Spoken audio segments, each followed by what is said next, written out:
Okay, guys, it is that time. Welcome, welcome. My name is Jennifer McInnes. I'm the Director of Marketing and Communications at Sonoran Desert Institute. We're so excited you guys are here with us tonight, and especially excited for this content. This should be a really, really good one. We're excited about it. We had a bunch of people kind of pop in here over the last few minutes, so I'm going to go over the rules again. They're not really rules, but I'm going to kind of tell you how things work again in case you missed it. If you have any questions for Dan during tonight's session, the place that I want you to utilize is within your dashboard. There's a questions section. It says questions. Pop over there. I'll be able to see everybody's questions as they happen. I'll keep an eye on everything. I'm assuming there are going to be a lot of them tonight because this is a pretty in-depth type of topic. So bear with me. I'll try to get to everything I possibly can, and hopefully we'll get to everybody's questions. Thanks everybody for chiming in early to say where you're from, city and state. We have 20 different states represented tonight. So nice to have everybody here. Thank you, thank you, thank you.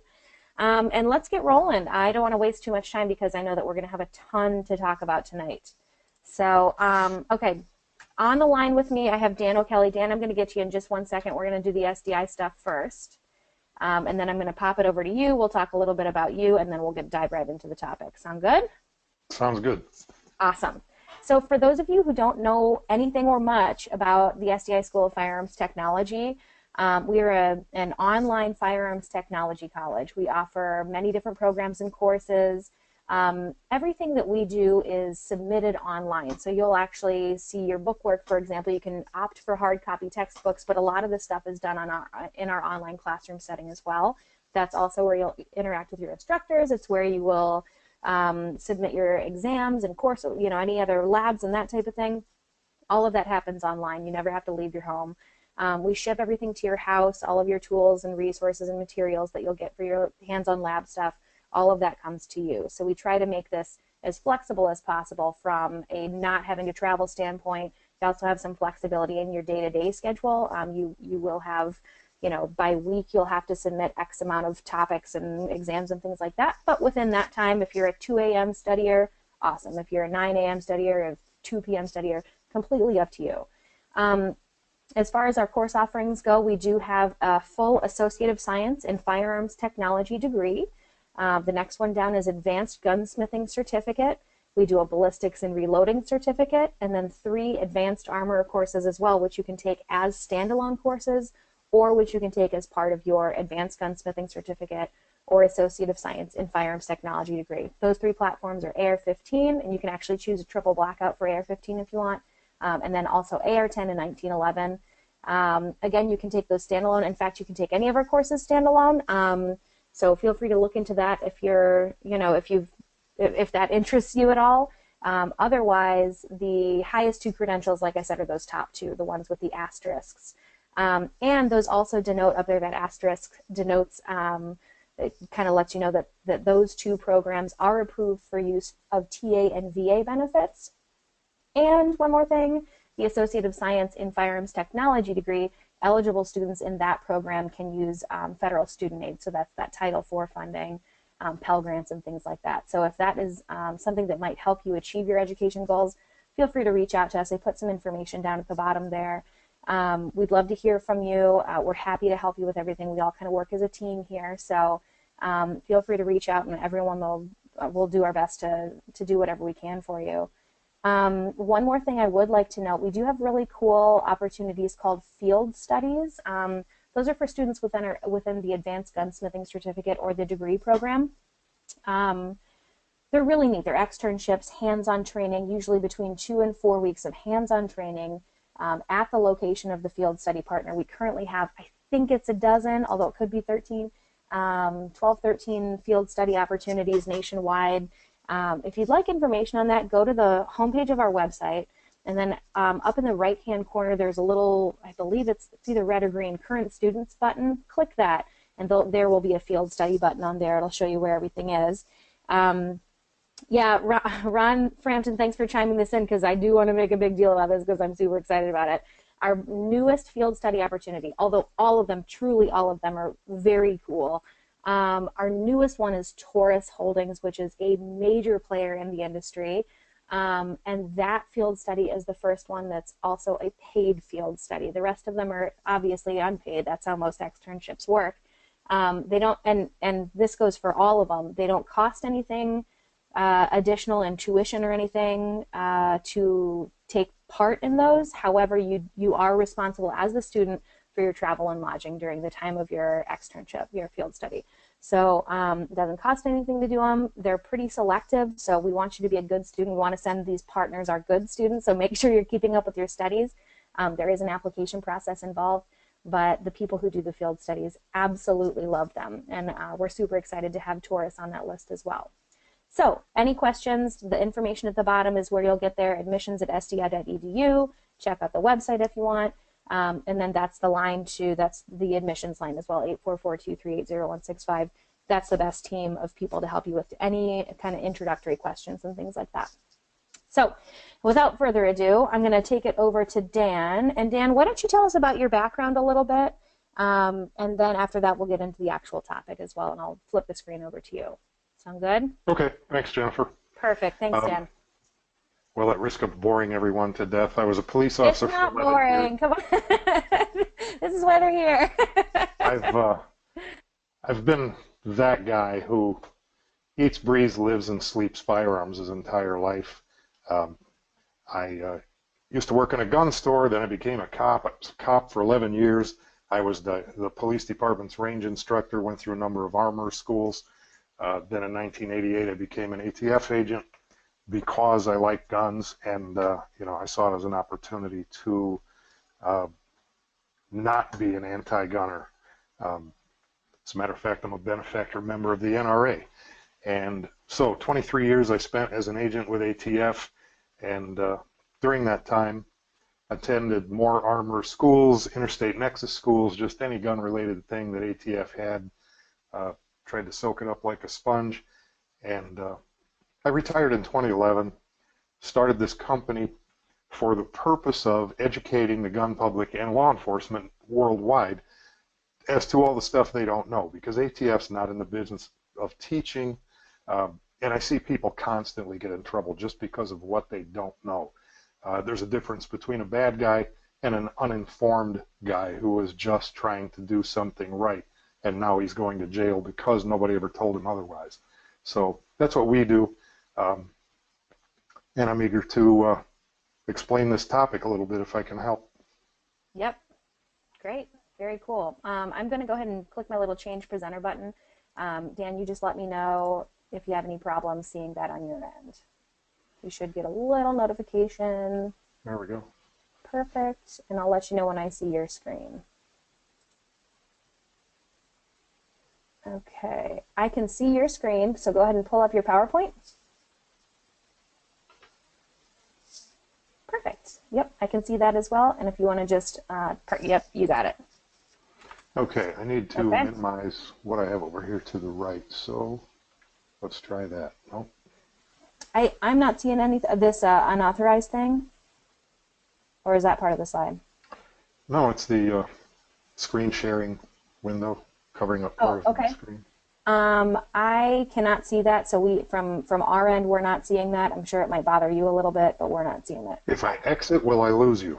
Maybe. I can exit it. Let me try the one next to it. Just it jumps from one side to the other. All right, I'll try to wing it with it up there. We'll go ahead and see what happens. Okay, guys, I can tell you right now that gun laws don't make sense. If you were in on the last seminar I did, the last webinar, that's the first thing that I say. Gun laws don't make sense. They're made by people who don't know anything about guns, and I can't justify or make an offer as to why some things are. I can just tell you what it is and how to deal with it. Try to get around getting in trouble. Now, when I say I shouldn't have used the term get around, we don't do anything illegal at IFSA or GunLearn.com. That's two different names for the same company. We don't teach you how to do anything that's illegal and try to get away with it. There's no wink-wink stuff. We're fully above board within the law. And what we want to do is just make sure that you have the information you need so that when you do something that is legal, you don't take an illegal step. So let's move ahead with that. And the screen is not advancing because I'm afraid. Okay, not sure what's going on, Jennifer. How do we advance the point? Try your right hand arrow. See if manually does it. Yeah. Like on your keyboard. Yeah, that's what I'm doing. Try the space bar. Nope. Click right on the middle of your screen. And then try the space bar again. There we go. Okay, that's what it was. So I think the last thing you clicked was a GoToWebinar thing, so it may have just thought, oh, you're still talking about GoToWebinar instead of your PowerPoint. Okay. Cool. All right. First of all, we're talking about making homemade firearms. Number one, what is a firearm? We have to be on the same sheet of music. So the term firearm, according to federal law, means actually 4 different things, guys. Number one, you see the paragraph up at the top. That's the legalese that nobody understands. You need an attorney. Basically, in plain English, it says that 4 different things equal a firearm under federal law. Number one, a weapon which expels a projectile by means of an explosive. That's the one everybody knows. Number 2, the frame or receiver of any of the above. In other words, for every given gun that you have or you can think of, every given gun that's ever been invented, you can take it all apart down to every last screw, pin, and spring, and only one of those items is still a firearm. That, of course, is the frame or receiver, and it's ATF who decides which part of each gun is the frame or receiver. Frame or receiver are synonymous, doesn't matter which one you use. Also, a silencer is considered a firearm. There's your first stupid gun law. Can you shoot anyone with a silencer by itself? Not hardly. But somebody wanted to regulate it, so abracadabra, a silencer is a firearm too. Number 4, a destructive device. We'll give an example or maybe 2 of that in a minute, but you're talking about the stuff that explodes or is over 50 caliber. Those are firearms under the Gun Control Act. Now, we are, try to get this screen to move again. There we go. All right. Manufacturing without a license. There is no federal law against a person making a gun without first obtaining a license. There is a law against not having a license if you are, quote, engaged in the business. Engaged in the business is a legal term that's used in the gun laws, and it says that you're doing so, that is dealing, manufacturing, whatever, with the principal objective of livelihood and profit. Now, I'm not an attorney, even though we're talking about legalities here. That was a name that somebody else chose for the title of this, and it's probably a pretty good one, but I'm not an attorney. I'm not giving legal advice. I'm explaining the ins and outs of this process based on 23 years as an ATF agent and 34 years total as a law enforcement officer. So as far as engaged in the business, what the law also says is that if you're doing so with the principal objective of livelihood and profit, and again, if you were to get busted for that, now it's time to go to court. They have to prove their case. You may win, you may lose. But the point is, unless you're engaged in the business, you don't have to have a license to manufacture a firearm. So a private individual can make one. There is no requirement to put markings on a gun. The only requirement to put markings on a gun is on a licensee. So if you do get a license to manufacture, then you do have to mark that gun as per federal firearm law. But if you're not engaged in the business, then no license required, no markings required, you can make a gun. Let's move forward from that.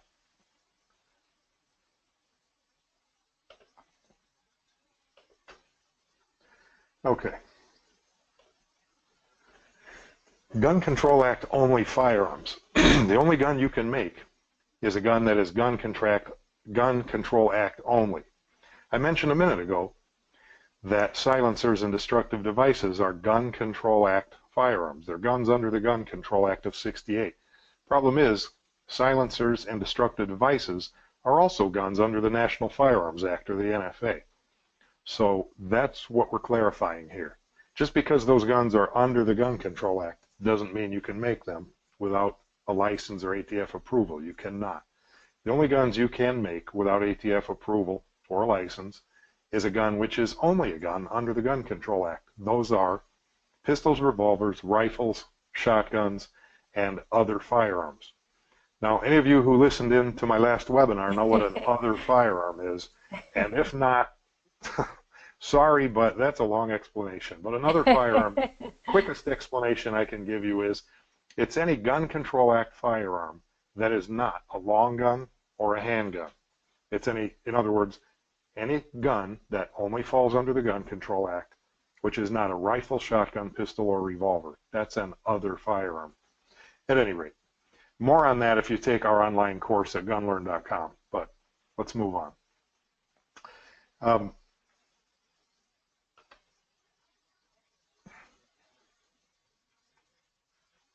All right, so NFA firearms, the ones that you cannot make, just so everybody's clear, because again, this is about staying out of trouble.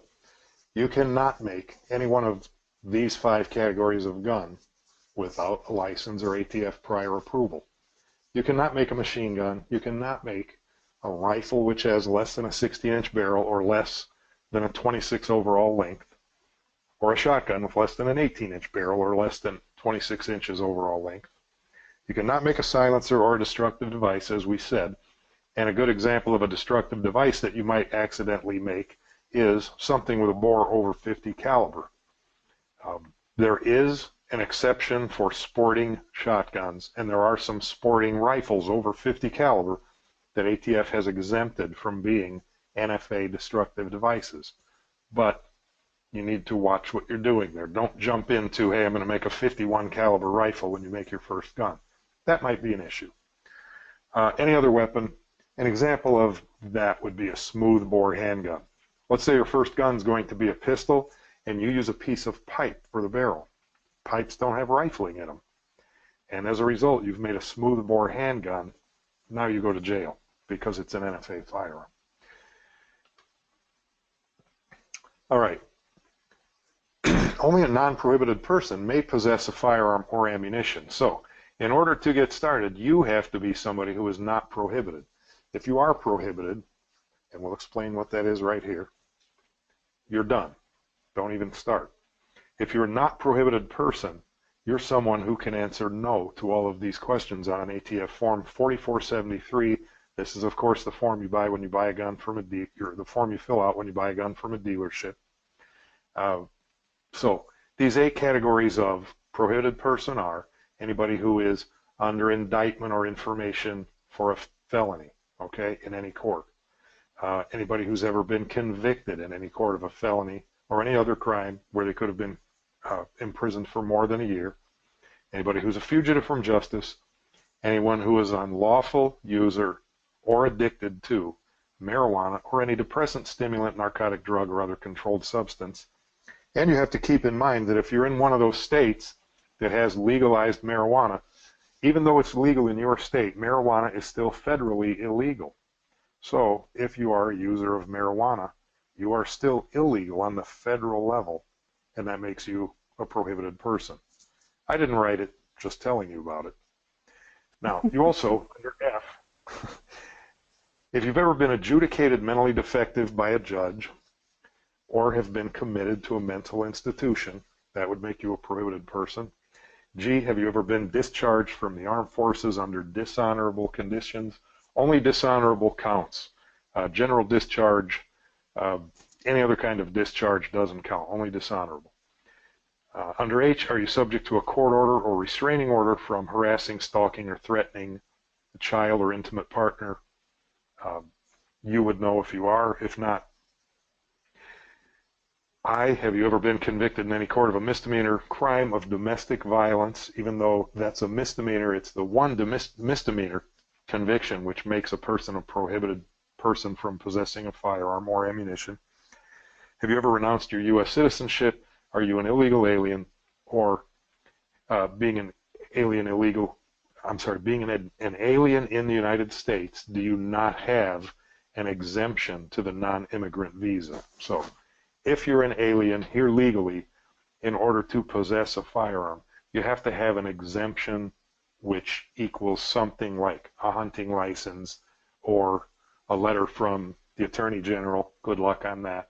Or you have to be a foreign law enforcement officer. So, sorry for the laborious list there, but those are the people. That's good to know. Okay, those are the people who cannot make or possess a firearm. Now, let's talk about this. You're going to start making a firearm. You need to know that there's also what's called the Undetectable Firearms Act. It's a federal law since 1988. Came about due to the Glock. When the Glock came out, if you're old enough to remember, the plastic gun, the invisible gun on metal detectors, you know, doesn't show up on an X-ray. Well, it was all untrue. As you well know today, a Glock has all kinds of steel in it, and it's very visible on an X-ray, but everybody panicked as usual, and they made a law that, hey, no plastic, invisible guns. Any gun that you make, according to 922P, makes it illegal to manufacture or possess any firearm which is not as detectable by wave, again, this thing's covering part of my screen, by walk-through metal detection as a security exemplar containing 3.7 ounces of steel or any firearm with major components that do not generate an accurate image before standard airport imaging technology. So in other words, you cannot make any firearm or major component for that firearm which does not activate a metal detector or the machines used at an airport. Note that when you look this law up on the internet, if you do, that it has some contradiction in it. It says that the term firearm does not include the frame or receiver, but that the term major component does include the frame or receiver. So the best I can make sense out of this, a firearm, a complete firing weapon, they're not going to worry about the fact that the frame is polymer and doesn't set off a metal detector, because the rest of the gun will. The barrel is steel, the hammer, trigger, everything else. And if you are just making a receiver out of polymer, that's fine. But again, consult an attorney before beginning work, because losing and winning in court are both costly. What you think the law says, what you and all your friends think the law says, goes right out the window once a prosecutor indicts you for something. And trust me, having been in law enforcement for 34 years, there's a joke that if a prosecutor wants to, he can indict a ham sandwich. All he has to do is put it in front of a grand jury, and they'll give him an indictment. So if they want to charge you with something, they can, and then the problem is for you to try to beat it. So be careful. I've got a quick, oh, sorry. Sure. I've got a quick follow-up just about exactly what you were just talking about, so I figured I'd chime in here. How does that address the current argument of 3D manufacturing for, quote, firearms? The arguments seem to be rolling around the gray areas currently. Well, again, you can use a 3D printer to make anything you want. If you use it to make a firearm, when you make the receiver, you have not violated the Undetectable Firearms Act, from what I can see, because it does not include frame or receiver. Now, once you complete that weapon or another version of a firearm, because remember, there are 4 definitions of a firearm. A frame or receiver is a firearm, except for the use under this law.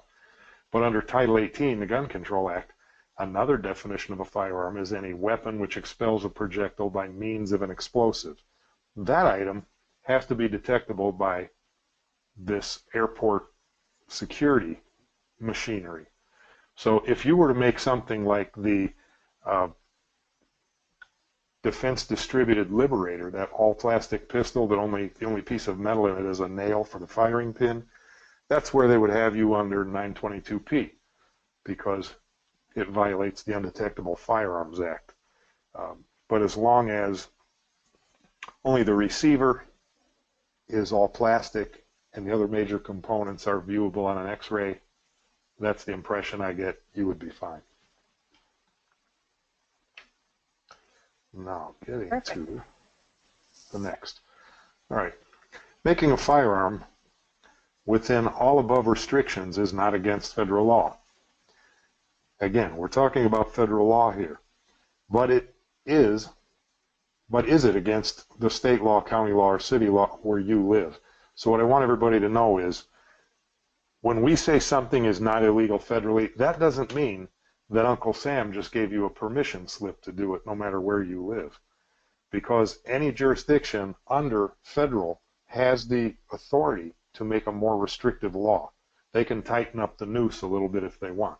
So even though it's not illegal to make a firearm, federally, the state of blank might say, hey, in this state, you don't make a firearm without getting permission from the state police or the attorney general in the state or whatever. So before you start, make sure you're good on the state level, then the county level, then the city level, because any one of those can ding you if you're not aware that there's a law. Let's talk about 80% blanks. This number 80%, first thing I want to talk about is this.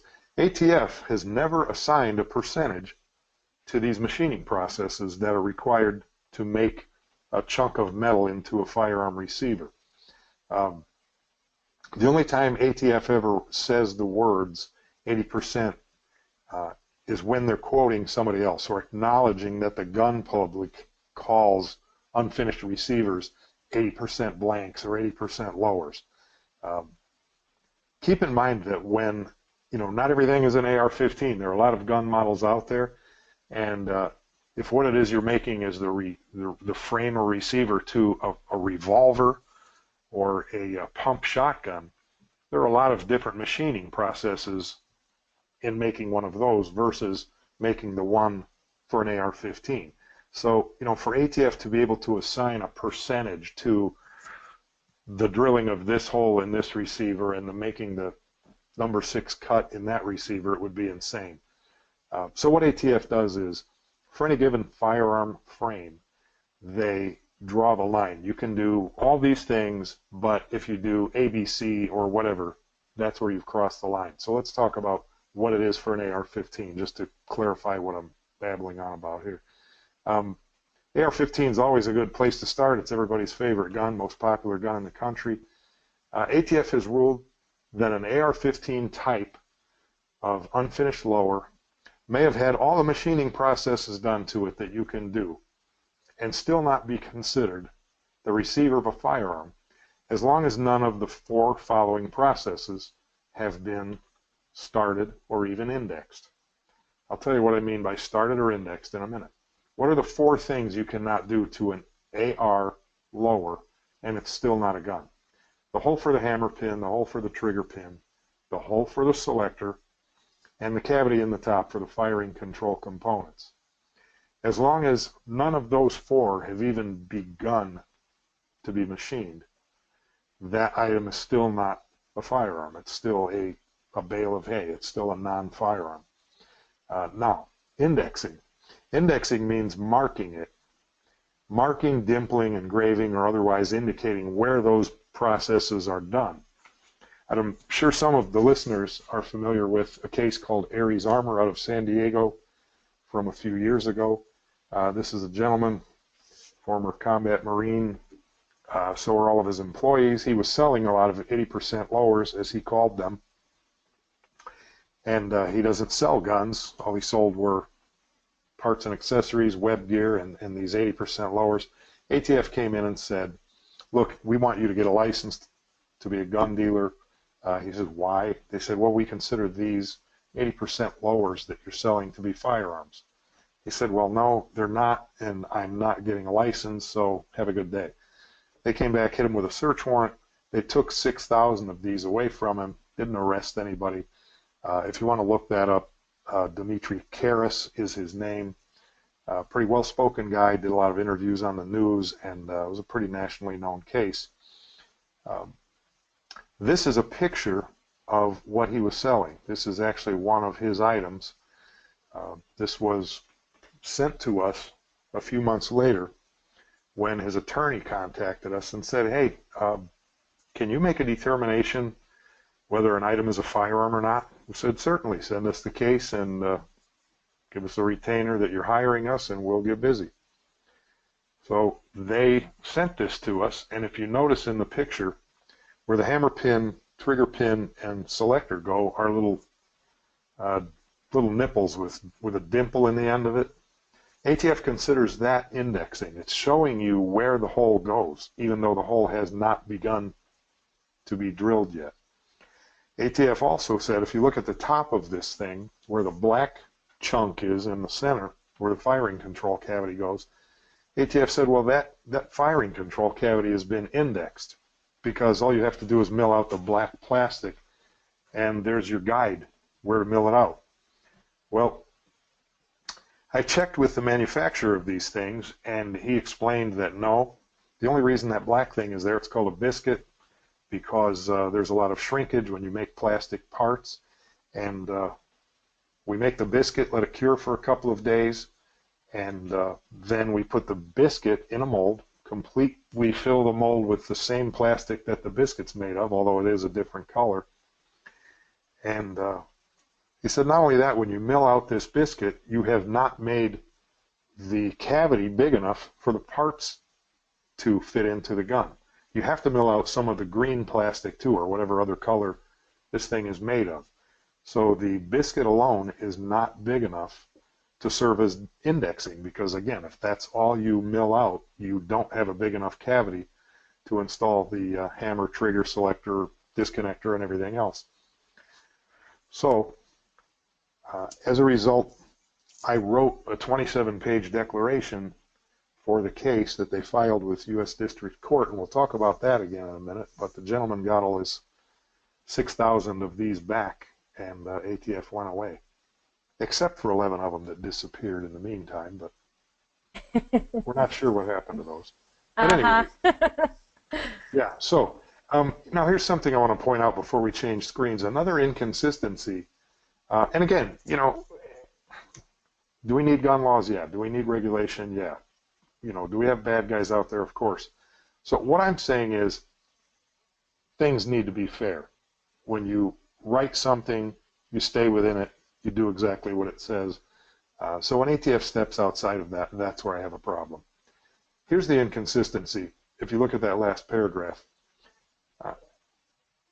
ATF does not consider a receiver blank or an 80% lower to be indexed when it's inside of a completion jig. I'm sure most viewers know what a completion jig is. Picture an 80% lower, and then you get the metal plates that you clamp to the outside of it and the top. What's the purpose of those plates?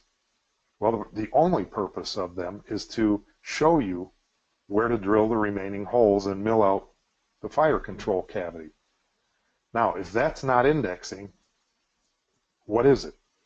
Right. Yet, ATF does not call an 80% lower with jig plates attached to it a firearm. But just by having these dimples on it, or let's say someone put little marks on it with a pen, that would be complete. That's a firearm. No consistency there. It doesn't make any sense. Right. So,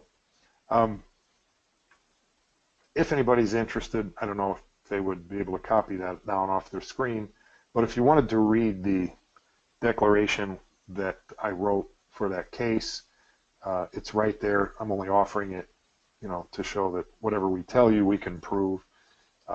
But 30 days later, ATF showed up with a truck and a lot of boxes and gave him back his 6,000.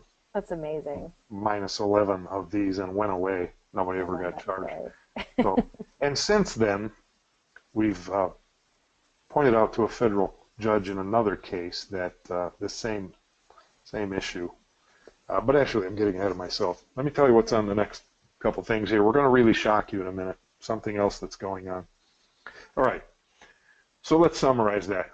Once any of the four above steps are machined, drilled, or indexed, ATF says that the item is a firearm.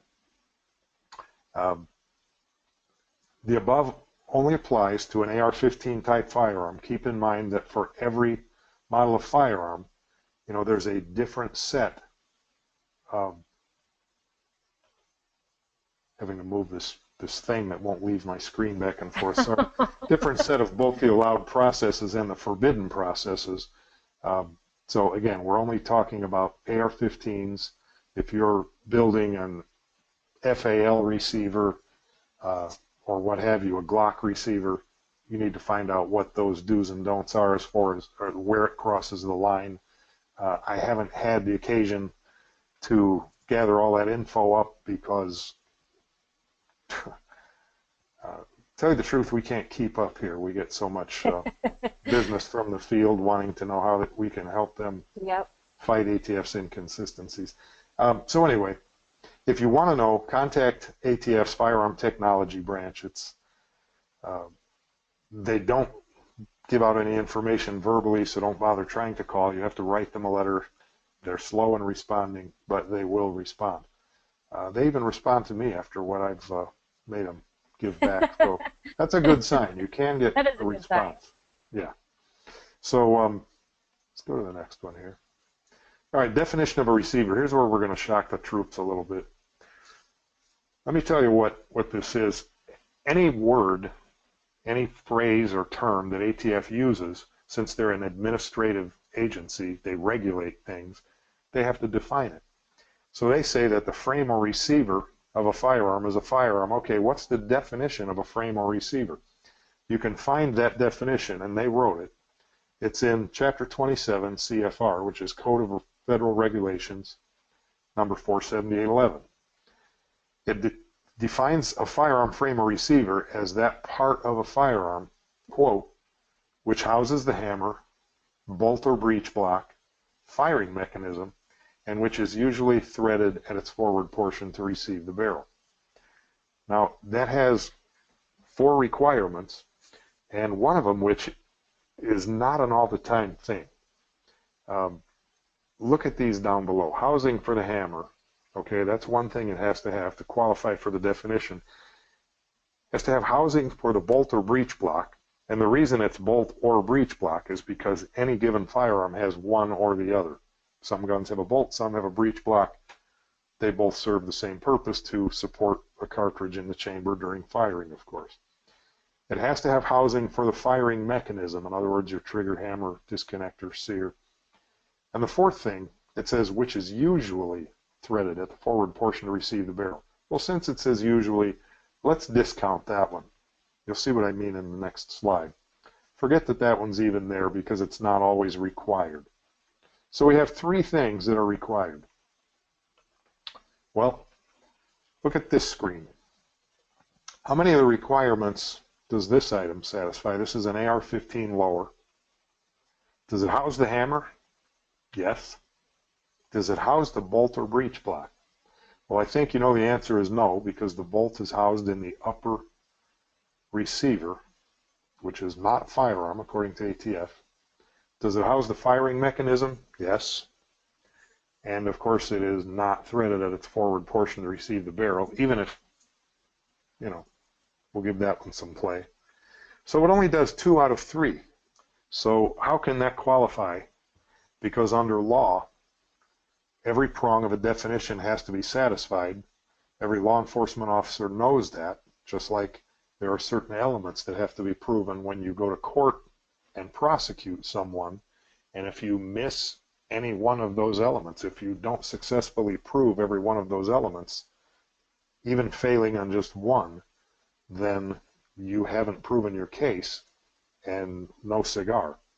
So my question is, so how does ATF get away with saying that this item falls into their definition of a receiver? It only does 2 of the 3 things, or 2 of the 4 things, if you want to count all 4, which is even worse, that they wrote in their definition. Let me take this one step further. Look at this one. Everybody recognizes the frame of a Glock, I'm sure. ATF has been regulating this part as a firearm, frame or receiver, since 1985. Does it house the hammer? No. A Glock actually has a striker instead of a hammer, which is the same thing as far as what it does, but it's up in the slide. Does it house the bolt or breech block? No, the breech block is again part of the slide. It does house the firing mechanism. It only does one thing out of the 4. So we're running 25% here. How does ATF get away with Not great. It's not great. calling? Yeah, I mean, and for 30 years, I'm wondering how many people there are in prison right now who were in possession of this and were sent to prison because, hey, you're in possession of a firearm. Well, you know, again, there are bad guys. I'm not pro-bad guy. I'm not pro-crime. But what I am is fair. And if you want a definition to cover things, then write a definition that does cover it. We've had a couple people chime in and ask, then why is the upper not considered a firearm? Well, that's a darn good question, guys, because the upper, let me give you this. Think of an AR-15, think of an FAL rifle. They both hinge open, right? They both have an upper, they both have a lower. On both the AR and the FAL, the upper only houses the bolt. On both guns, the lower houses the hammer and the firing control components. But on the AR-15, even though the lower only does 2 of 3, ATF calls the lower of an AR-15 a firearm. Simply because it has more? It satisfies more potentially? Well, here's the thing, though. On an FAL rifle, again, the lower does 2 out of 3, hammer and firing control components, but it's a bale of hay under federal law. On an FAL rifle, the upper is the frame. Excuse me. The upper is the firearm, and the only thing it does is house the bolt. It only does one. So the guns are, in essence, the same. Both have an upper, both have a lower, both uppers do the same thing, both lowers do the same thing. None of them do all 3.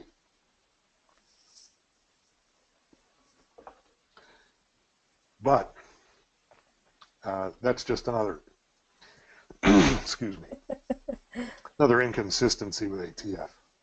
I had somebody chime in a little bit ago that says, how do we, where is it? How do we as civilians hold the ATF accountable? Maybe a good. Well, I'll tell you the answer to that is I've been one of the few who's had any success with that. Being retired, I'm just a civilian, and I get hired by these attorneys for some of these folks, and they say, hey, can you make any heads or tails out of this? And I write these opinions that they submit to the court, and I point these things out. And the judge ends up agreeing with me, or in the case of Aries Armor, ATF just said, you know what, we're out of here, and gave the guy his stuff back.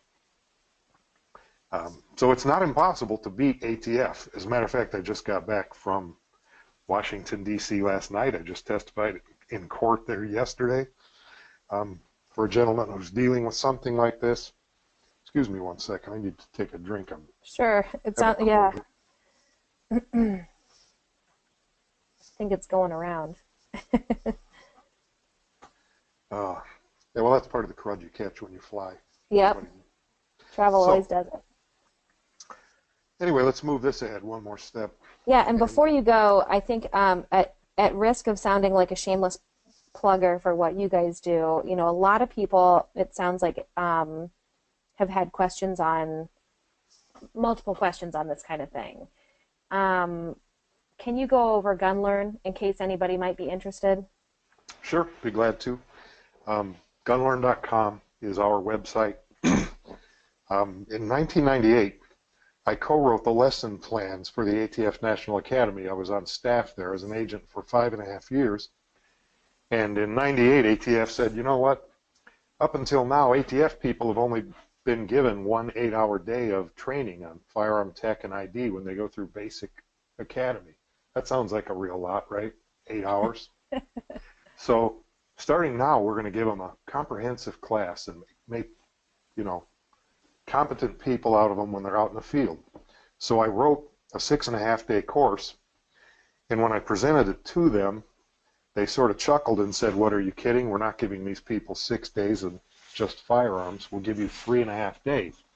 So I said, okay, you basically, you're going to throw 40% of this in the trash. Which 40% are you going to give to them? You know, not give to them. And then they told me, take this, that, and this, that out. I was told then there's nice to know and there's need to know. So all this is just nice to know. So for the last 19 years, in my opinion, ATF people have only been getting 60% of what they need to be fully competent in the field. And as a result, you see what goes on out there. So point of all that is the entire course, when I retired, we put it online. It's available to anyone in the world. It's affordable. It's made easy to understand. You can go on there and take each one of the 14 modules. It's broken down into the 14 modules. You know, one is safety and clearing, classification, nomenclature, markings, mechanical operation, cycle of operation, curios and relics, ammunition, machine guns and clandestine conversions, short-barreled rifles and shotguns, silencers, any other weapons, destructive devices, and court testimony. You can take them at your own speed. There's a test for each one to prove that you actually learn the material. And, you know, they're in video format. You can take notes. You can repeat each video several times if you like until you're ready for the test. And once you've completed and passed all 14 modules, you are certified as a firearm specialist. You get all the swag and the certificates and things that go with that. But it's a great career builder, resume builder, and most importantly, it keeps you from stepping on a landmine out there if you're in the firearm field. So it's a great help, and we've had fantastic success with it. We've done it live seminars nationwide for 5 years now, and it's been our training has been already approved by the National Shooting Sports Foundation. We taught at the SHOT Show last year. I just met with the NRA headquarters and museum last week. We'll be doing it for them in the spring. We've done it for the FBI, U.S. Marshals, Homeland Security, and a ton of other agencies nationwide, and it's very well regarded. Awesome. We had somebody sign up just now. Wonderful. And Excellent. Corey asks, what's the cost for the whole thing? Well, the cost for the whole thing, we're going to even discount it further. Originally, it was $638. We lowered it to $599 because we were getting so much success. We thought, let's make it more affordable and make it more easy for a lot of people to get into. If you call in and take it as a result of watching this SDI webinar, we'll give it to you for $399. So it's a real bargain at that price. Awesome. Now, let me finish that last point we covered as far as what does not qualify as a firearm receiver. According to ATF's own definition, look at this list of guns. Everybody knows what a Thompson is. The part of a Thompson that ATF calls a firearm frame does not match their definition.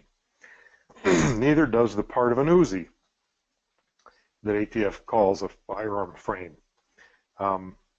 Sure you're familiar with the Ruger standard model line of 22 auto pistols that have been out since 1949.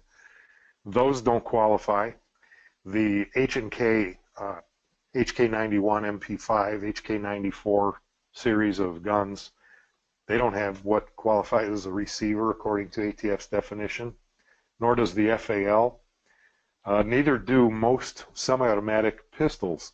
Your Glock, your SIGs, Smith & Wesson, Berettas, HKs, Rugers, none of those have all the features required of a firearm frame in ATF's own definition under the Code of Federal Regulations. And lastly, the M1, M14, Mini 14, the Garand type rifles, their receivers do not qualify as a firearm frame according to ATF's own definition, and there are more, but we'll spare you with that. So are you shocked? I'm thinking some of you probably are. What do you do about it? Well, again, here's the thing. ATF, the way I put it, ATF wins until they lose. They make a rule, and that rule stands as law until someone beats them. Well, who can beat them? Well, the only people above ATF are the White House. You know how pro-gun they are. So don't hold your breath waiting for Obama to tell ATF they're out of line, right? That's laughable. But the only other way is to take them to court. So some gun companies have done it, some individuals have done it. They usually don't bother until they've already been arrested, because then you have nothing to lose, because it's expensive. Attorneys are not cheap. But ATF has been beat in court and can be beat on a number of other things. I hope at some point they change their definition and they only operate within their guidelines, you know, and start acting more fair about the whole thing. But at any rate, as it says on the screen, not talking about Aries Armor, but another case only about 2 months ago that we wrote a declaration for. The federal judge, one of the federal judges in California just ruled that the lower receiver of an AR-15 does not fit ATF's definition. ATF is appealing that, so we're waiting to see how the appeal comes out in the appeals court, but it's liable to get it changed down the road. I hope that that's the one that, you know, pushes it over the cliff and makes them fix their problems. Yeah. Now, one more thing I want to show you guys. Are we still good on time? Yeah, we're still good on time. We have a ton of questions, though. All right. When making a receiver, guys, whether you're using a blank or making your own, make sure not to do any extra machining processes which will put your receiver under the purview of the National Firearms Act. For instance, here on the left you see an AR-15 receiver. You see the hole indicated by the yellow arrow. Just drilling that hole through an AR-15 receiver, abracadabra, your gun is now a machine gun. That one hole, whether you put anything in the hole, whether you possess the parts to put in it, doesn't matter. If that hole exists in an AR-15 frame, that frame is now the frame of a machine gun and is therefore a machine gun according to ATF. Same thing on an AK-47 type frame. It doesn't matter who made the AK, foreign or domestic, doesn't matter what model it has, an AK type receiver. If it has a hole drilled through it, as you see in the bottom diagram, about even with the front leading edge of the magazine release housing, that frame is now a machine gun, period. So that's a couple of examples of what you need to watch out for. One extra hole and you're going to jail. And then there are things like this. You know, if somebody's wanted to make a sten, for instance, you have a sten part, you have a piece of pipe, and you want to make a semi-automatic only sten. Well, ATF has rulings that say any sten is a machine gun if it fires from an open bolt and uses a fixed firing pin. So, you know, there are a couple guys who have made semi-automatic only stens that were not considered machine guns according to ATF, but they had to use thicker receiver walls so that the original sten components would not fit inside the receiver. They had to use a different firing method. It had to fire from a closed bolt, floating firing pin, etc. If you want to learn more about that stuff, take our module on machine guns and clandestine conversions on the website. And once you're finished building it, know this. It is a firearm, even if it only remains a receiver. If you complete it into a handgun or long gun, make sure that when you do that, because you will, don't cross into the NFA. In order to avoid arrest for manufacture with a license, do not sell it. Do not take it across state lines, because if you cross a state line with it, you have, quote, affected interstate commerce, and that becomes a federal issue. I'm not saying it's necessarily a federal crime, but it can be. There's no requirement to notify ATF that you have made a firearm once you make it, and there's no requirement that you notify them if you later decide to destroy it. A firearm is still a firearm if it has been, now here's the thing, if you decide to destroy a gun, it's not destroyed when you decide it's destroyed. It's destroyed when ATF says it is, and they say this: the only way you can destroy a firearm to where it quits being a firearm, it's either been melted, it's been crushed, or it's been cut 3 times diagonally through the receiver using a torch, which melts away a 1/4 inch of metal at each cut. So using a saw would not fly. That would be called a screwed up gun, guys. But that would still be a gun. And people have gone to prison for then proceeding on with that cut up bunch of junk, selling it, what have you, and finding themselves in some hot water. You can find more on that on our module on classifications. Do we have anything else? No, that was it. So let's hear some questions, please.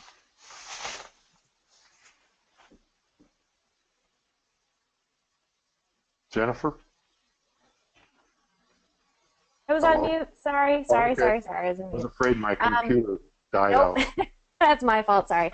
Okay. So a couple people have asked about moves. So, for example, if I move to a new state and bring my 80% AR build with me, is that illegal? It is not federally illegal because there's a federal law that, moving your firearms from one state of residence to a new state of residence, and then you always have the particulars, unloaded, in a case, inaccessible, all that, is not illegal. But depends on what state you're moving to. If you're moving to New Jersey, my friend, all bets are off. I just taught a seminar to the state police in New Jersey a couple of months ago, and I found out that in the state of New Jersey, a slingshot is a firearm. I found out that a homemade potato gun, yeah, the plastic PVC pipe that you launch potatoes with hairspray, is a firearm. And if you possess, make, or buy a firearm in the state of New Jersey without a permit from the state police, you're going to jail. So when you talk about moving your firearms, I wouldn't worry about the federal law. I would worry about the state that you're moving into in a big way. Okay. A couple people have asked about gifting guns to their children. So if a person builds, for example, a 10/22, gives it to his daughter. Not a problem. What's the legality there? Federal law says you can give a gun to a child under 21 years old, even under 18, as long as you are the parent. The mother can give it to him, the father can give it to him. That's in federal law. Not an aunt, not an uncle, not a stepdad, not a stepmom. The law says father or mother, but in that case, you can give a child a gun. Okay. Follow-up question on the across state lines one. Wait, so how does it qualify as interstate if the original maker is retaining ownership and is simply traveling with the firearm for training purposes? Yet the most recent federal definition of commerce is any act to which an individual sells or is in the act of selling items for the purpose of profit. We have a bunch of questions, selling questions like that, so I'll get to those next. Okay. Well, quickly, and I'm not going to be able to do it justice quickly, but interstate nexus is one of the elements that has to be proven when you prosecute a federal gun case or a federal ammunition case, which is, of course, done in federal court. In order to qualify for federal court, that element, interstate nexus, has to be proven. Interstate nexus means there's a connection between where this thing was made and where it was found used in a crime. You cannot prove interstate nexus on an unmarked gun because you can't prove who made it. And if you can't prove who made it, you can't prove where they made it. That's why ATF hates what they call ghost guns. Everybody knows that pre-1968 shotguns and .22 rifles exist, right? They didn't have to have serial numbers. They're still out there in the used gun stores and whatnot. You'll find an old Montgomery Ward's .22 or shotgun, no serial number. ATF has no problem with those. What they have a problem with are guns that you can't tell where it was made. You can still prove interstate nexus on that old Sears or whatever it is, .22 or shotgun. So that's why they're fine with it. You can prosecute somebody in federal court with it, but you can't on a gun that's not marked. On the other hand, if you are caught taking your homemade gun across a state line, the person who catches you, they just established interstate nexus. Depending on what else you're doing, that could open you up to some federal prosecution. So again, I'll cut it off at that. Okay.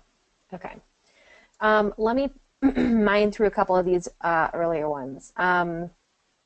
And there are a couple questions about manufacturing versus gunsmithing, so just remind me that I have a couple of those. But once we've completed a firearm we build ourselves and we've used it for a while, we decide we no longer want it, when and how can we sell and transfer it, if at all? Well, you can sell and transfer it if you mark it first. Go ahead and put markings on it. Put, Joe's Guns or whatever your company is, and if you don't have a company, make up a company name. It doesn't have to be a company, but put your name on it. And again, this goes into attorney stuff. If if I were to put Daniel O'Kelly, Lake Dallas, Texas on the gun, and then a serial number, ABC 123, whatever, just make one up. Now it's a traceable gun, so to speak, and I could sell it. But then again, if I do it a second time, is ATF going to come in and say, hey, you're engaged in the business now, so you just dealt without a license and you're being indicted for so that's where you just don't want to get involved in selling after you make these things. Okay, and there's actually a question about how the ATF decides whether you're in the business or not. Let me see if I can find the exact wording, and if I can't, it's basically that. How does the ATF decide if you're in the business? Well, that's just it. They get to decide whether to pursue you based on whatever, okay, there's the magic number, I think. Now you're in the business. Then he has to take it to a federal prosecutor. The federal prosecutor has to agree that, okay, you've done the magic number, whatever they think that is, because there is no number in the law. And then the third step is those two have to convince a jury of 12 people that you've crossed the magic line. If the jury agrees, you're convicted. But that's the big question. How many will it take to convince a jury? Because prosecutors hate to lose. They hate to spin their wheels. And Sure. There is no number. So it's up to conjecture. Okay. Couple follow-up questions on the interstate. If serialized, does interstate transport still come into play? So if you ID or serialize, can you move with the firearm? Well, I think that's covered by the answer I gave a minute ago. The issue is you can't just serialize. I mean, you're either marking a firearm as per the Gun Control Act, meaning you have to put 5 markings on it. The maker's name, city and state, the caliber, the model, and a serial number. Those are the 5 required markings. Just put a serial number on something, that gets you nothing. Okay. Back to buying, selling, etc. Okay, based on the process of profit and livelihood terminology, if I'm designing components, i.e. barrels, like barrels, triggers, etc., but don't physically produce the parts and instead contract production rights to, say, Santan, do I still fall under the need for a manufacturing license? That is a question for ATF's licensing branch. Okay. I am not going to stick my neck out that far and put somebody in legal jeopardy. That's up to ATF. Okay, and actually, since we're touching on that, if I change the barrel and caliber on a rifle, is that manufacturing or gunsmithing? Well, here's the funny thing. ATF's excise tax division says that if you are coating firearms, putting a coating, Duracoat, that type of thing, Teflon, whatever. If you're coating firearms, if you're engraving firearms, if you are making major custom modifications, that you are manufacturing. And because you're manufacturing, that you owe them excise tax. And it's one of the things that I laugh out loud at, because ATF defines a firearm. A firearm is, as we just talked about, right? So you have a firearm in front of you. It's already one firearm. Yes, it's a firearm. After I coat it, is it now 2 firearms? If I engrave it, is it now 2 firearms? No. So what did I manufacture? It was already a gun. It's still a gun. All that is some kind of way to twist words around so that they can charge you taxes.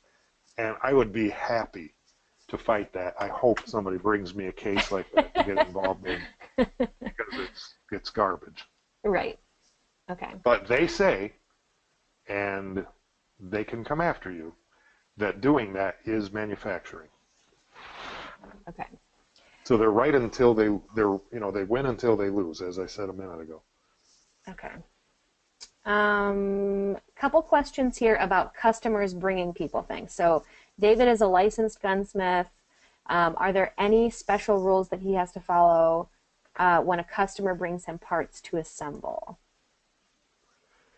As long as it's not an NFA firearm, I don't believe so.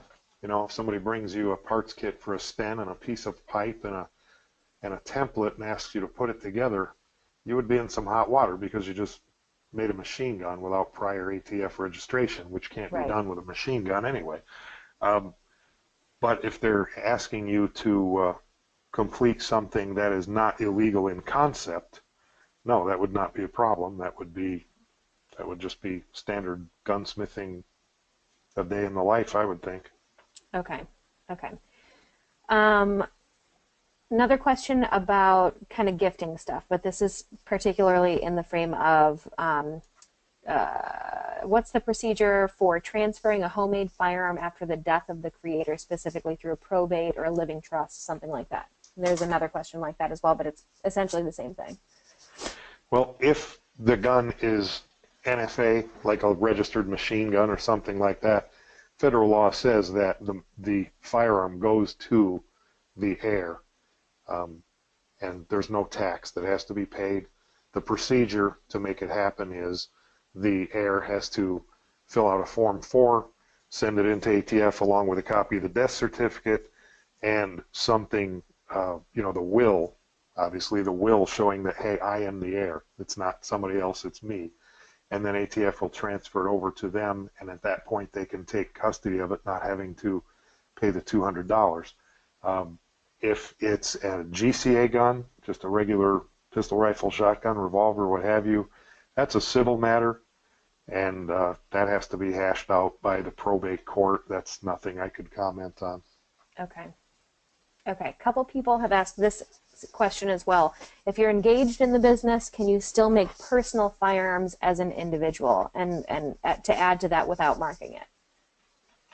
Again, that's something I'm going to have to send you to ATF licensing, because that is a compliance issue that changes. And, if I said yes, then the next logical question would be, okay, how many? Right, so sure. There's certain points where I have to back out. I'm Okay. not going to go there. Okay. If somebody purchases all the components for an AR-15, I think we've already been over this, but if somebody purchases all the components for an AR-15 or AR-10 or any firearm for that matter, do you have to have an FFL in manufacturing or dealing if you're putting it together for the person and ask like $20 to provide a service to do it? You're only doing it one time? No, you can help a friend build a firearm, or you can be the builder of a firearm one time, but once you get done building it, then you transfer it over to the other person. Notice that, earlier I said sell because that's the term everybody recognizes. Mm-hmm. Excuse me. Hold on.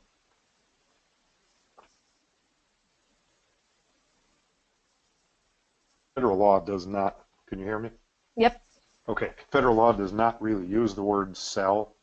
Most of the time it only uses the word transfer. ATF does not care if money trades hands.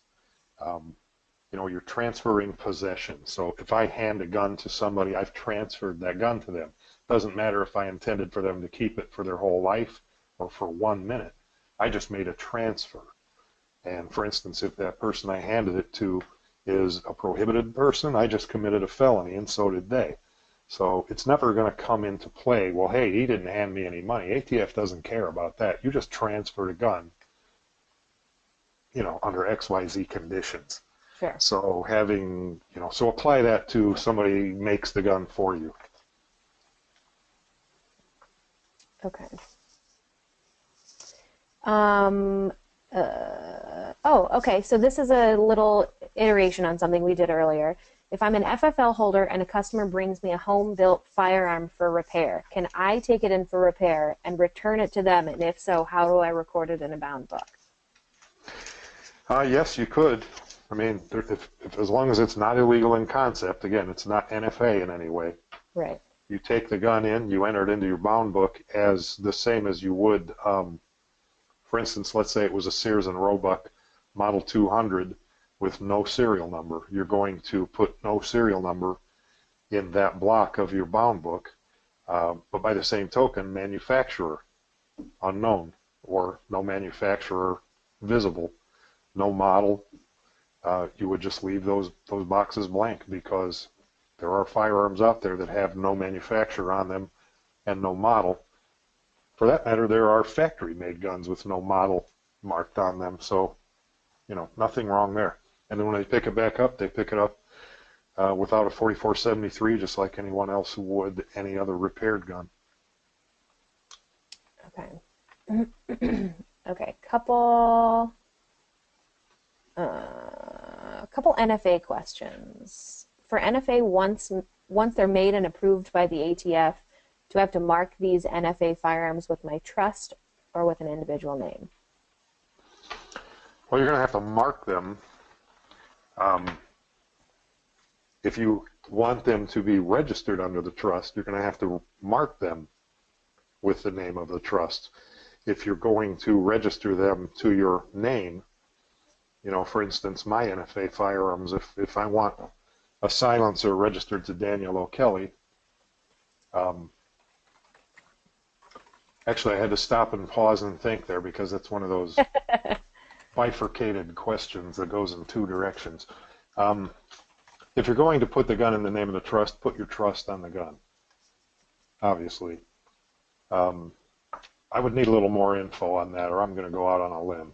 Okay, okay. Let me get a couple more of these in here. This is a little bit different than what we've talked about before.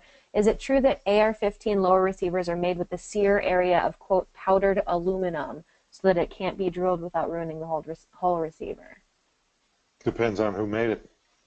An AR-15 receiver could have been made by one of 100 companies, and they're made of, I mean, there's this new product on the market right now where they sell you, excuse me, they sell you a mold and a bottle of liquid, and you pour the liquid into the mold, and when it dries, you take the mold off, and there's your AR receiver. So depends on who makes it.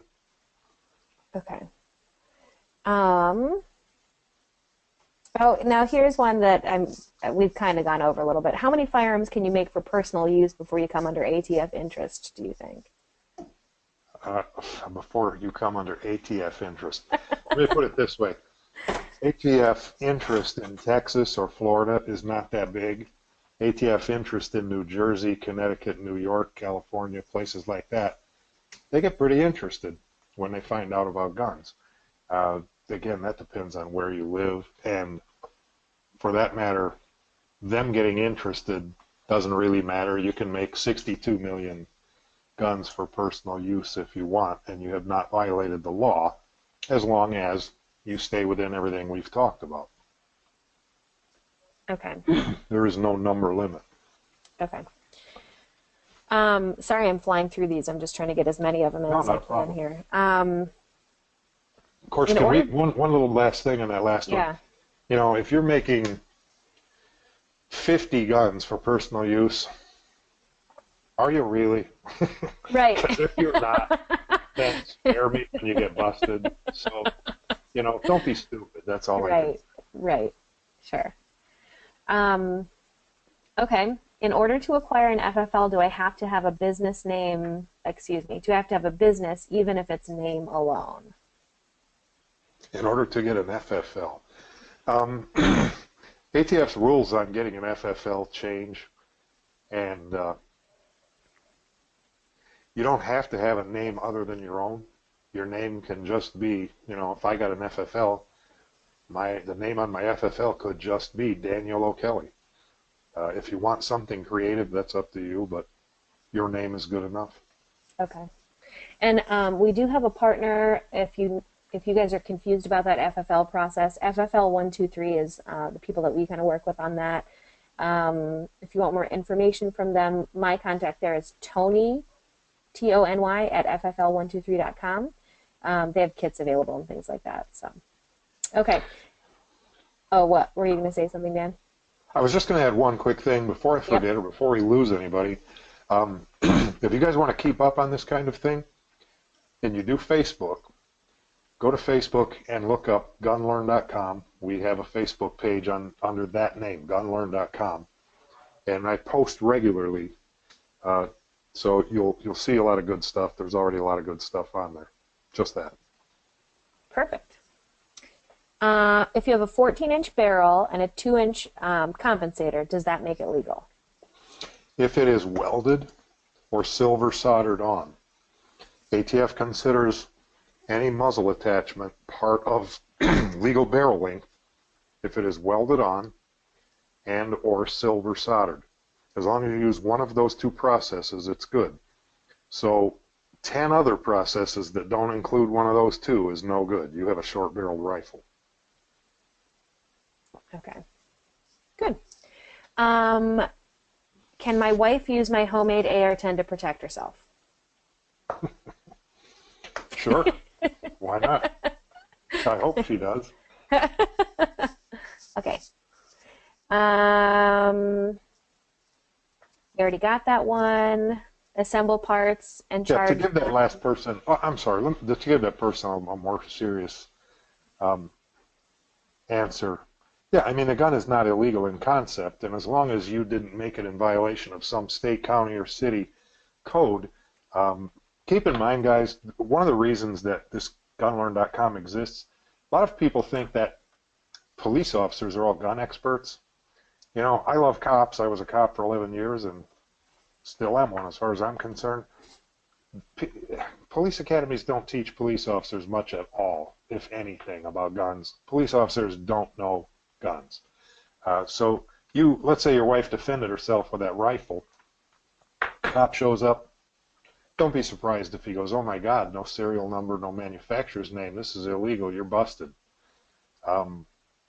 You will prove yourself okay in court later, but I'm not sure how much it's going to cost you because somebody's liable to make a mistake. So sorry, Jennifer. No, not at all. Not at all. Okay, one more question on the traveling out of state with a homemade handgun. Is there anything that they would need to do or carry with them or whatever to make it, to extra protect themselves or, quote, make it legal?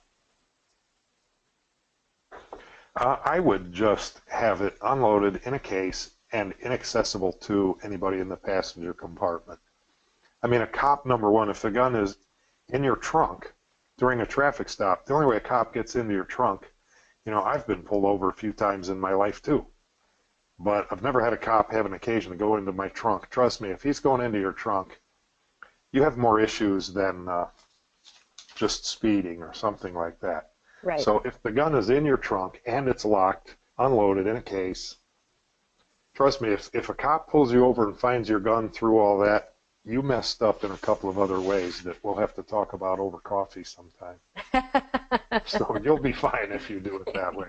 Okay, good. Couple questions, and these are the last few, I think, about ITAR. If I end up having a, quote, Class 3 license, may I be able to assemble post-86 machine gun parts, such as sourcing a completed M16 lower that do not require drilling, cutting, etc., without an ITAR registration?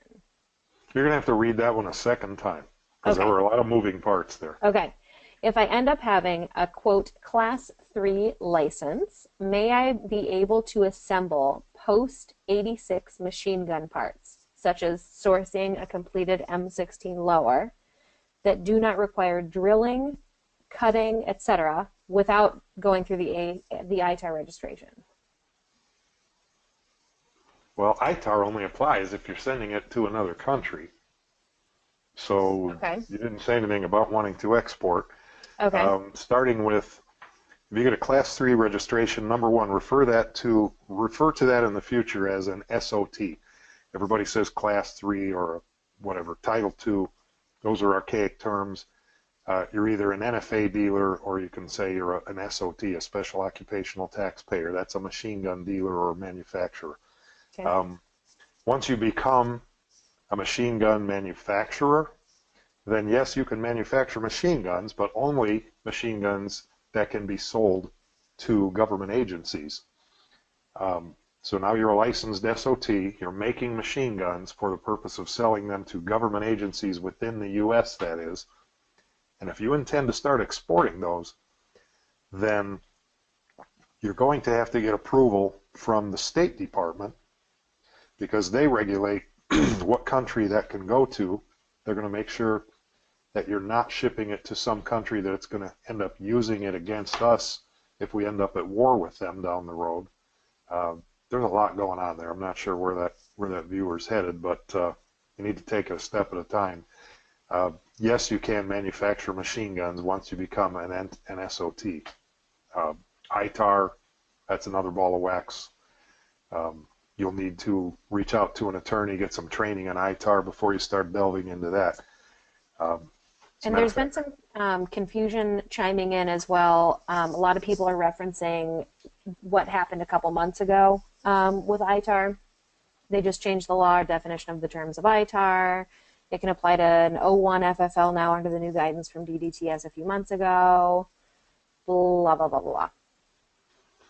Yeah, ITAR is, ITAR, there's some overlap with the Gun Control Act, but not a whole lot. The case I just testified in Washington yesterday was an ITAR case, and a gentleman was shipping some AR-15 accessories and parts to an Asian country, saying that they were intended for use on airsoft AR-15s. Of course, AR-15 accessories all fit airsoft AR-15s too, because the purpose of an airsoft is to be the exact same size, shape, weight, and everything else as a real gun. Well, the government didn't take well to that airsoft argument, and we're waiting to see how that plays out when the jury comes back. Right. Sorry, go ahead, Jennifer. Yikes. No, that's okay. And I think maybe there's some confusion with that executive order. There are a couple people that, this is what I'm seeing here, is State Department's also trying to classify gunsmiths as manufacturers, and that sounds just like what we've been looking at the executive order stuff, which has not gone into effect yet, you know. Yeah. Maybe that's Jimmy Rogers. Okay. Yeah, that's what people are talking about, that executive order from a couple months ago. Yeah, well, if it came from Obama, you got to take it with a grain of salt. We'll believe it when we see it. Yeah, do me a favor out there. I don't work for anybody else, so I get to say what I want. Please vote. And I know this will get laughed at, why I even have to say this, right? Please vote Trump. Not that you were going to vote for Hillary, right. But if any one of you sits at home and doesn't vote for anybody because your guy didn't run, you're just helping Hillary, and we'll all pay the price. Please go vote and make it Trump. I think you're preaching to the choir here based on everything that just chimed in. So. Well, my only worry is that some guys are going to sit it out. You see that being said on Facebook. I'm going to sit it out because I wanted so-and-so to run, and he didn't make it into the primary. Right. Sorry. No, not at all. No.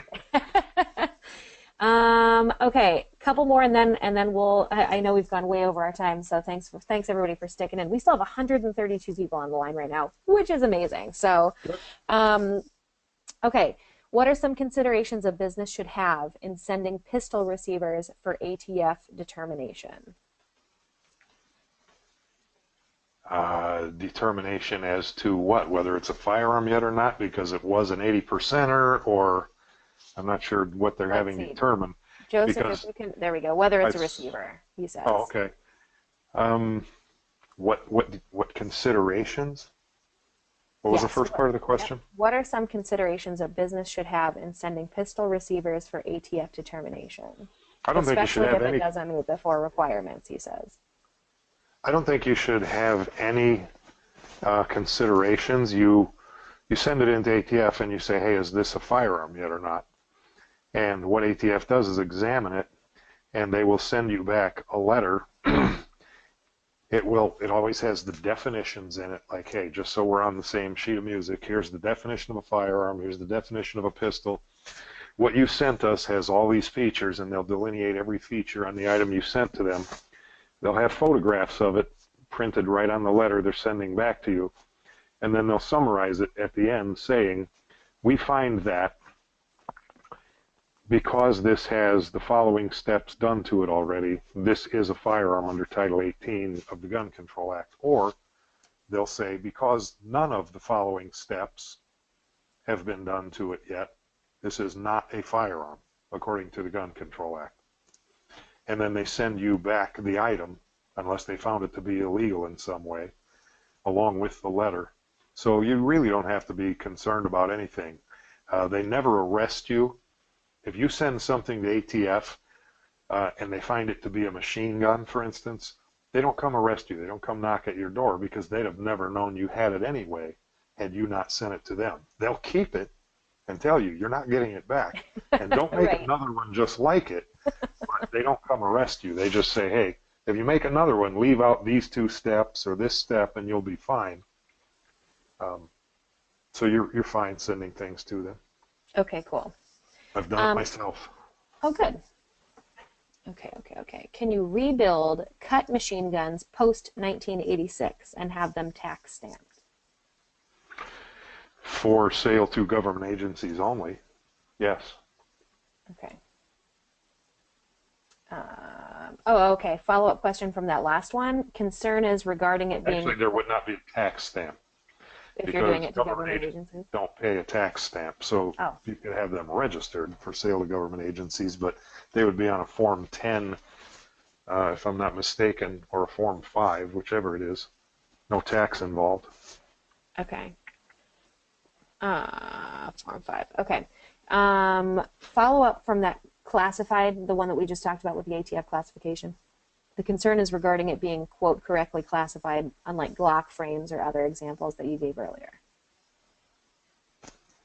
Okay, again, I have to ask you to repeat that one. His concern, so this is the same person that asked about sending away the firearm to be classified by the ATF. His concern is regarding it being, quote, correctly classified, unlike Glock frames or other examples you gave earlier. Well, ATF's going to apply the parameters that they always apply. You know, they may call it a firearm frame and it not have, you know, housing for the hammer, housing for the firing control components, and housing for the bolt or breech block. I mean, they call every Glock frame a firearm, and it's not according to the definition. So if you make up a pistol and send it in, they're going to apply that same logic and give you the same response. And the only way you can beat them is, again, take them to court on it. Okay. It's just the way it is. Okay, let me, I'm just flipping through here. Okay, one follow-up on NFA items. He asked a question earlier, you talked about it a little bit, and then he had a follow-up question. This guy has a trust. He has NFA items. From what he's read in the ATF CFRs, is that you have to mark the firearm even though it was already marked by a manufacturer. From what we have been told by other field agents, it said it must be marked by the trust or an individual that made an NFL, or excuse me, an NFA item. Okay, I think he's talking about where you take a pre-existing rifle and let's say you build an integral silencer on it or turn it into an SBR. Keep in mind that the definition of a the definition of a firearm that we covered in this PowerPoint is the definition of a firearm under Title 18, the Gun Control Act. When you talk about the National Firearms Act or Title 26, there's a different definition of a firearm. So when you know, the definition of a firearm under the NFA says any machine gun, rifle or shotgun which doesn't have 16 or 18-inch barrel or 26 overall length, any silencer, any other weapon, or any destructive device. So if you take a GCA rifle and turn it into an NFA rifle, you have manufactured an NFA firearm. And even though it already said Colt M4 on it, it now needs to say Daniel O'Kelly, Lake Dallas, Texas on it, because I just manufactured the short-barreled rifle. It's no longer just a GCA, it's also an NFA, and the NFA gun was made by me. Or the silencer, if you're putting an integral silencer on it, a permanently built-in silencer. That's why you'll look at those. And even though the pistol says Ruger, Sturm Ruger, Bridgeport, Connecticut, or wherever they were, then on the silencer you'll see, you know, AWC Systems Inc. or whatever, because they made that firearm, which is under the NFA. Okay, good to know. Okay, last question. Here we go. Okay. Is it necessary to obtain an FFL to do coatings on firearms? You know. According to ATF, it is, because, again, they say if you're coating firearms regularly, you're a manufacturer. And I gave you my opinion on that earlier, but my opinion, ATF doesn't call me and check on my opinion very often. So unless I'm going up against them in court, they don't care what Dan O'Kelly says. So according to ATF, coating firearms is manufacturing if you're doing it regularly, if you're engaged in the business. And yeah, they're going to come after you if you don't have an FFL and they catch you. Okay. Okay, sorry, one more, and that's it. Okay. I'm not taking any more after this. Promise. Okay. No problem. Okay, I'm going to combine two. Two just came in. Can a type, oh, that's an interesting one too. Okay, can a Type 7 gunsmith build a full auto AR-15 for demo purposes only? And does that need to be registered? And then the next guy wants to know if an FFL is required to make holsters for firearms. No, you can make holsters. I figured. Holsters are not regulated in any way. Okay, cool. The Type 07 FFL, unless you have a special occupational taxpayer, unless you've paid the SOT tax to become a Class 3, as they call it, NFA manufacturer, no, you can't make a machine gun. Even for demo purposes, right? Yeah. Okay. Yeah, that would be a felony of making, possessing, not having registered in the NFR. That would be about 4 different 10-year felonies. Please don't do that. Don't do that. Okay. Don't do that. Okay, cool. Awesome. Well, I think that's going to be it for tonight.